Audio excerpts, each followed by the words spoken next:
et qui était travaillé par cette question. C'est pas possible qu'il est arrivé à une conclusion du panthéisme, que tout était dit, Dieu, je vous le dis très rapidement. Et lui, il se moquait même des religieux en disant, vous êtes des dualistes, vous, Shema Israël, Hashem Echad, Hashem Elokeinu, Hashem Echad, vous, quand vous dites qu'il y a le Dieu et nous, vous faites deux, c'est pas bien. Moi, je dis Echad, tout est un, tout est Dieu. Ce qui est une hérésie, puisque dans la Torah, tout le sens et l'essence de l'hérésie, qu'elle soit idolâtre, païenne ou panthéiste, c'est de confondre le créateur et la création.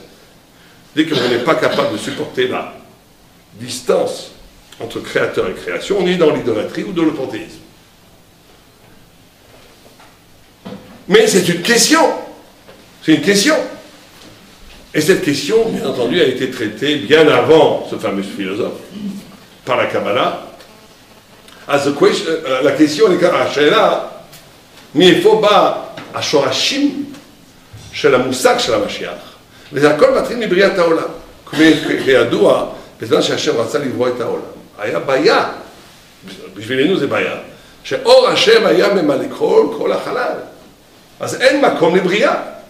זה לא רק בעיה של מקום, זה בעיה של גם, שלא ייתכן שיש הקדוש ברוך הוא, ועוד משהו. המוחלטות של הקדוש ברוך הוא מונע את האפשרות שיהיה משהו אחר מהקדוש ברוך הוא. Ça, c'était le problème énorme que s'est posé les grands kabbalistes. Et ils ont donné comme, ils ont révélé plutôt, comme réponse qu'on appelle la grande théorie du Tzimtzum.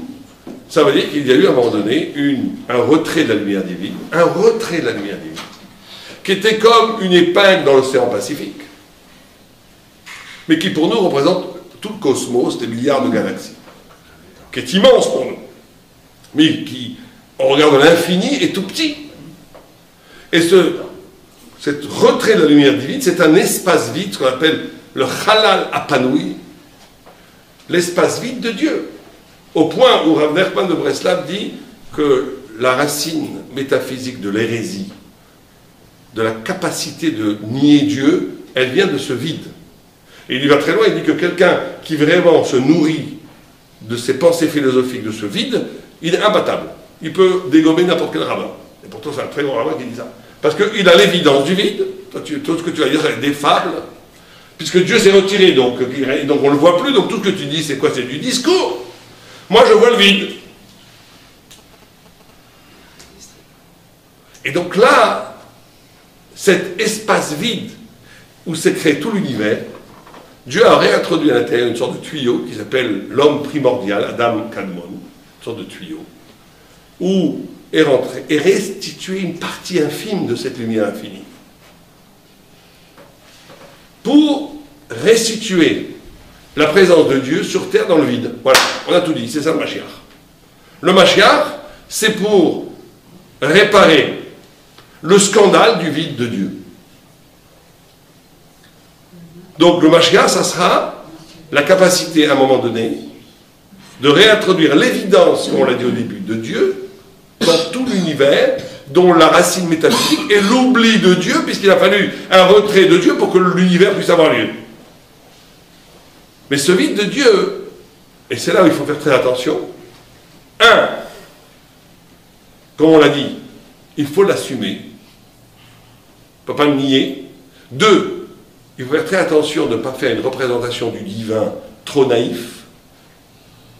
Ça veut dire que une représentation du divin trop naïf, et c'est ça la critique de l'idolâtrie de la Torah, qui ne prendrait pas en compte le vide de Dieu, c'est-à-dire qu'il dirait, voilà, Dieu c'est ça, c'est facile. C'est facile, quelqu'un qui dit, mais moi Dieu je le vois partout, je vis avec lui tout le temps, méfiez-vous. Il faut s'en méfier. Le gars se fait peut-être un film qui se crée son Dieu Père Noël personnel, et qui peut aller voir un psychanalyste, il va lui expliquer pourquoi, parce qu'il n'avait pas de temps parler avec son père, il s'est trouvé le bon Dieu à la place. Je dis ça comme bien exemple possible. Méfions-nous. Accéder à la divinité demande un effort de dépassement du vide qui constitue l'essence, le socle même de l'être. Et le Mashiach sera cette capacité de réintroduire cette notion du Dieu. Donc c'est ça l'origine même du messianisme. Maintenant,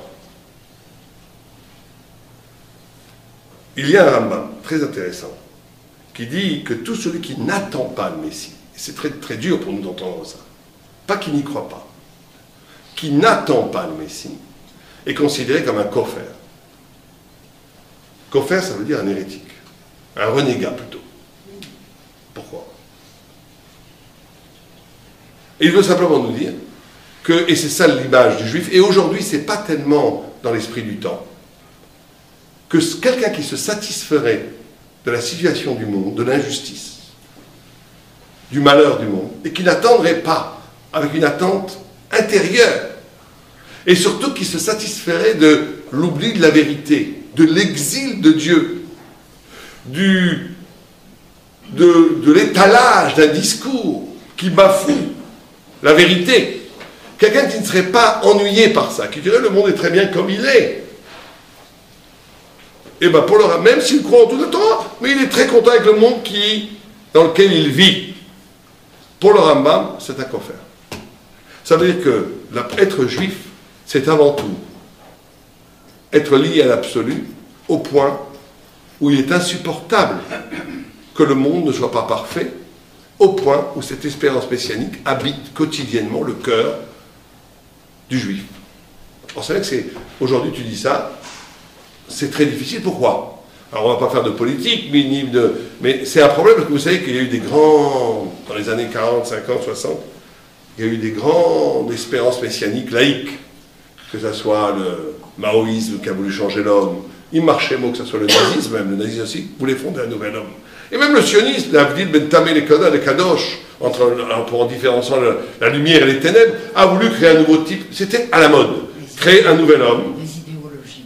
Oui, mais une idéologie, aujourd'hui aussi il y a des idéologies, mais c'était une idéologie axée sur l'espérance d'une métamorphose humaine, qu'a donné des catastrophes, à part le sionisme qui a très bien réussi, mais qu'a donné des catastrophes.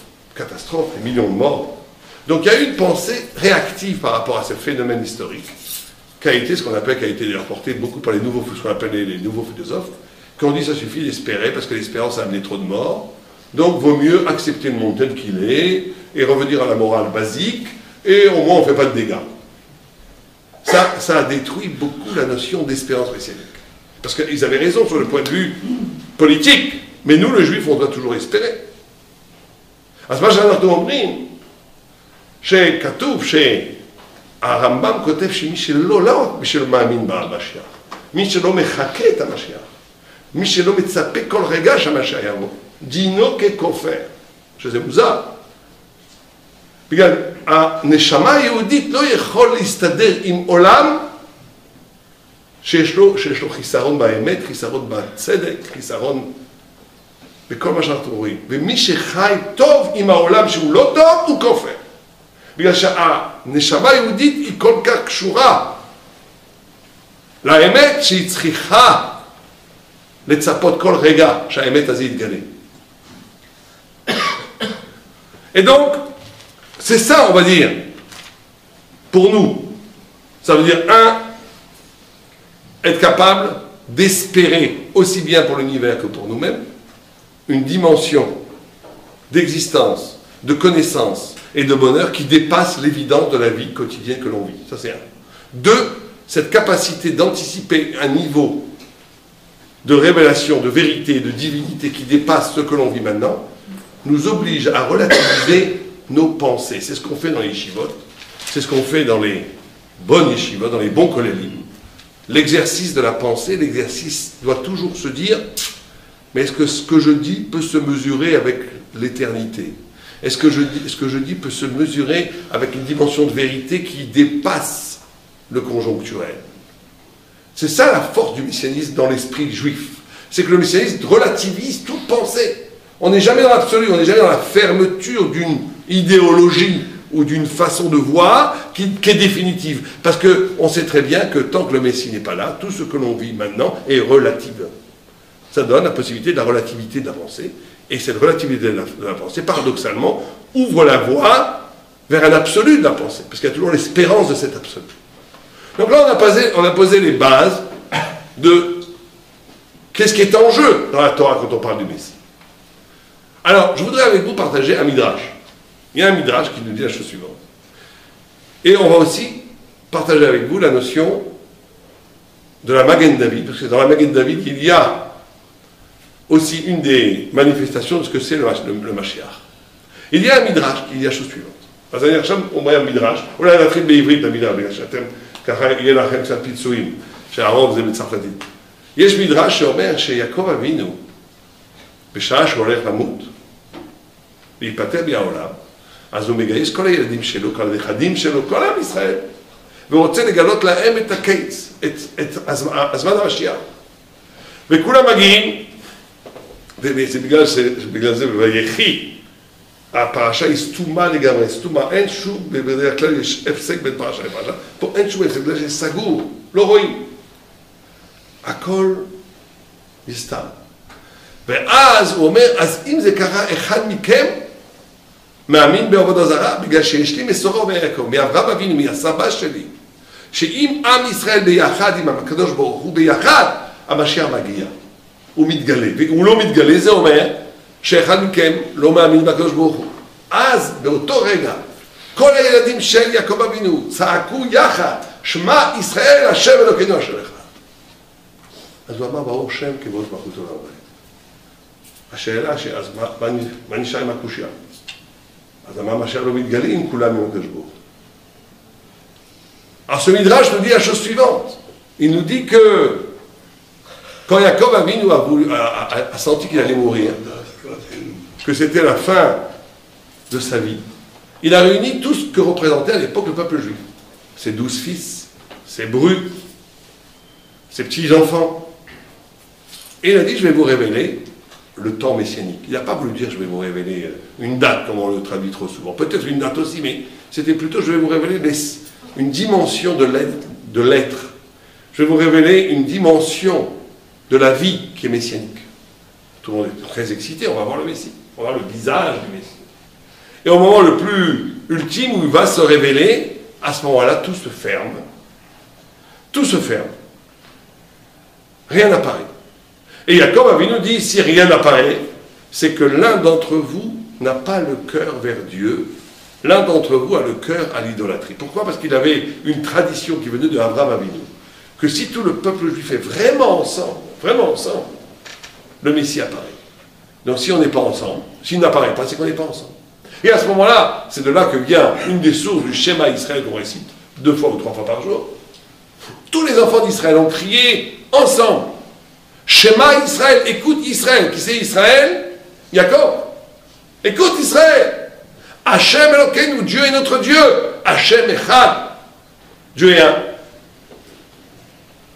À ce moment-là, Jacob répond, Baruch Shem Kevod Malchut Olam. Adkan le Midrash. Mais on ne comprend pas. Donc, il aurait dû reposer la question, pourquoi le Messie ne vient pas? Il aurait dû dire, mais je comprends pas. On a une tradition que si on est tous ensemble, le Messie apparaît. Le Messie n'apparaît pas, j'avais formulé une solution en disant, ça veut dire qu'on n'est pas ensemble. Ils ont tous répondu ensemble, on est ensemble. Il aurait dû dire, je ne comprends pas. Il dit Baruch Shem. Or, quand on dit Baruch Shem, il faut savoir que quand on dit Baruch Shem, d'après la halakha, il doit y avoir 3 pensées qu'on doit penser. C'est la même chose que quand on dit Amen Yehesh Meraba dans le Kaddish. On doit penser 1 à la venue du Messie, précisément. On doit penser 2 qu'on est prêt à donner sa vie pour Dieu. Et on doit penser 3 qu'on doit détruire un jour Amalek. Amalek, qui est l'antithèse d'Israël, qui veut absolument détruire sur terre la présence de Dieu. Et en vérité, le Maharal de Prague explique que c'est ça qu'a compris Jacob. Il a cru que le Messie pouvait venir entre nous. Si on est tous ensemble, le Messie vient.